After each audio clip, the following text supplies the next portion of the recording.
everyone, I'm Rebecca McLaughlin-Duane, and this week we're spending time at the biggest camel farm in the world. It's a company called Camelicious, and we'll speak to the deputy GM about how the traditional concept of camel milk is being modernized into milkshakes and exported worldwide.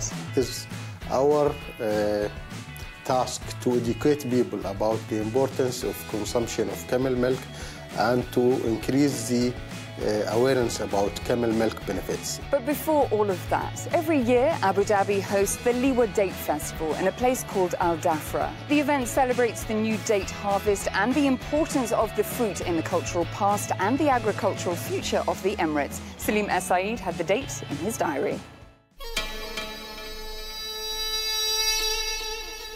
A sea of sand dunes, the Ruba' al-Khali is the largest continuous desert in the world. Known as the Empty Quarter, an area larger than France, it includes part of the UAE, Saudi Arabia and Yemen.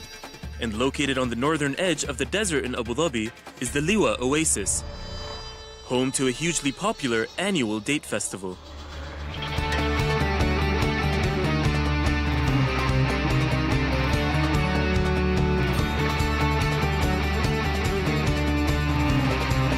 Here at the 14th edition of the Liwa Date Festival, farmers from all over the oasis have come to display their finest crops and also their heritage. On display are dates in 4 stages of ripeness. The first stage is called halal, and the fruit has a firm green skin and a bitter taste. And the second stage is called basar, when the dates appear lighter and yellow or red in color. And while still tasting slightly sharp, they're noticeably sweeter. The third stage is ratab, which happens to be around July and August, when the fruit is characterized by half of it being sweet and honey-like, and the other half being crunchy. And the final stage is known as tamr, when the dates are fully ripe and dried, the stage most commonly exported around the world and from major producing countries like Saudi Arabia and Iran. The UAE is the 4th largest exporter of dates worldwide, accounting for 8.5% of global exports at about $96 million in 2015, according to the Dubai Chamber of Commerce and Trade Map. Business aside, the fruit also holds a sentimental place in the heart of many Emiratis. It's so important for us here in UAE as a cultural. 100 years back, people used to live in Liwa and other city of UAE by using the palm leaves as a material for their houses. Dates, it's very important food in that time of year. Every year, the Liwa Date Festival holds about 15 competitions, including a date beauty pageant with a top prize of $25,000. Just like other beauty pageants, the winners must meet a strict list of requirements. So what makes the perfect date for this event? For the category of the best type of date, competition champion Humaid Al-Murar says it was the time and care that he put into nurturing his crops that swayed the judges. For ratab, it's about caring for the molasses, to create a clean cover. See these spots and see how this is smooth. Caring for the palm gives you a clean cover for the date and a good result. And this event doesn't just focus on the fruit itself. Other date traditions from the Emirati Bedouin culture are also highlighted, including the role of women who work in agriculture, who would traditionally weave bark from the date palm trees into baskets for storing and carrying the fruits as they were harvested. Looking to attract new fans and boost their sales figures, young farmers in the region are marketing the nutritious benefits of dates. For centuries in the Middle East and North Africa, dates have been used as a remedy for anemia, to strengthen bones and teeth, and even help improve poor eyesight. The fruits are packed with minerals like iron, potassium, and calcium, and include vitamins, riboflavin, and folic acid. Members from Al Fu'a company say that dates have the potential to compete with kale and quinoa as a superfood. To make sure their products reach as wide a demographic as possible, the UAE company is making natural energy drinks from date juice and also chocolate-covered date bites that children can eat as an alternative healthy snack. Also looking to expand his market share is Palestinian palm and date farmer Ra'id Hushiya, who traveled from his hometown of Jericho to showcase his produce. People don't know that in Palestine we have palms and we have dates. the nicest dates in the world. For the majhool, it's called the king of the date. The taste is different. Palestinian dates are lower in fiber and more sugar. Ra'id believes that the sweeter quality of his dates is due to the dry air and cooler climate of his homeland near the Dead Sea. And while he missed out on scooping the big prize at this year's festival, he's already planning his return trip for next year with what he hopes will be the best bumper crop to date.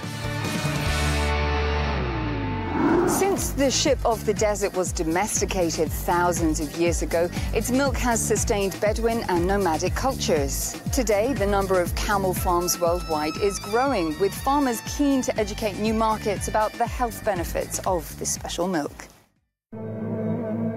25 years ago, on this site in the desert of Dubai, a camel milking and research centre was established.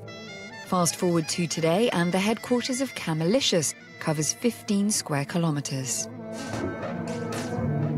6,000 camels roam the space, and that number is forecast to rise to 10,000 by 2020. We still bring animals from outside, but we have also our own breeding program when we create our own genetic pool, and the Emirati camels are at the upper range of their production potential. Every day, the rising sun signals time for the animals to be fed, milked, and exercised. And they know exactly what's going on around them. Camels are just as intelligent as horses. Any good product can only be produced from healthy and happy animals. And like human beings, animals have also their routines. Camelicious, which has become a top local player in the market and exports to 14 countries worldwide, has a product range which includes flavoured milk, ice cream and even shampoo with camel milk extract. It also became the first dairy to produce camel milk baby formula, targeting cow milk intolerant infants. And camel milk powder also has other uses. We have the capacity of making 4,500 liters of milk per day to powder, which makes almost 500 kg of powder. So Chinese who are making cheese out of camel milk powder. People are interested to have cheese from camel milk. We got a very good response from Russian market, so we will make cheese again.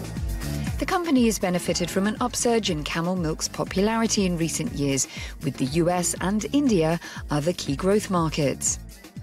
Some dub what the Bedouins called white gold a super milk, suggesting that it's more easily digested by those with lactose intolerance, whilst other research points to the milk's very high levels of vitamin C, iron and calcium as having positive effects on those with autoimmune conditions.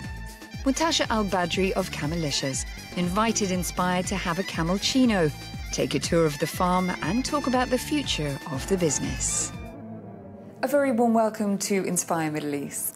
You're most welcome. Let me start by asking you, the cow's milk market is very well established. How easy is it for you to compete? It is a big challenge, actually. But the people who start to know about camel milk benefits, they shift to camel milk.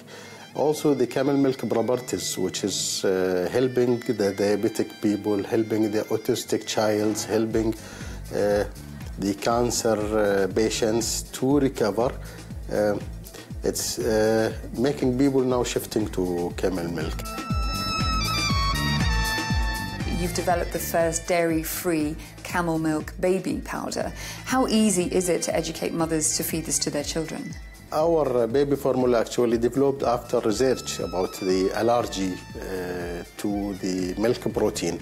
So in the children's hospital in Mexico, we send them the camel milk powder there, and they get feed the children with it who have cow's milk allergy, and they consume it easily, and they published a scientific research paper about that one. Now, it's estimated that around half the world's population have difficulties digesting cow's milk. So what's in your product development line? Our next product is the camel milk protein bar, which is for the sports people. Before the end of this year, it will come to the market. The United States is one of the fastest growing markets for camel milk and camel milk products. Would you think about setting up a farm there? You already export there, after all.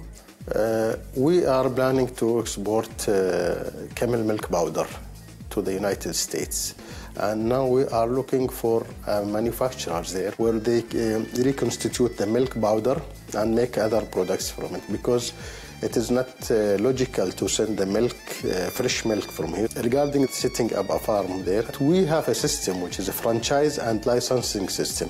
So if any investors from United States, they have camels or they have farms, they want to have our expertise, we are ready to sell the franchise and license. You're selling premium products. Can I ask you how easy it is to make money? What are the margins like in this business? This is a very good question, actually. It is very hard to generate, good margins at the stage, current stage, because we start from the scratch. So now we are developing this and we are increasing the product portfolio, and also we are not depending on fresh milk, because in fresh milk there is no margins. It's very costly, the production of camel milk. So we are thinking to develop products, other products like the ice creams, the cheeses, the protein bar, the baby formula, and all other products. It's been a pleasure. Thank you very much for your time. You're most welcome. Well, that's a wrap for this week. And don't forget, you can catch all of our episodes online at Euronews.com. Before I leave you, here's what caught the attention of the Inspire team on social media. Sonam from the United States uploaded this shot of her sampling a camel chino, sprinkled with gold leaf in Abu Dhabi's Emirates Palace. And Naila from Indonesia, who's lived in the capital for 8 years, took this shot of her first visit to the Liwa Date Festival.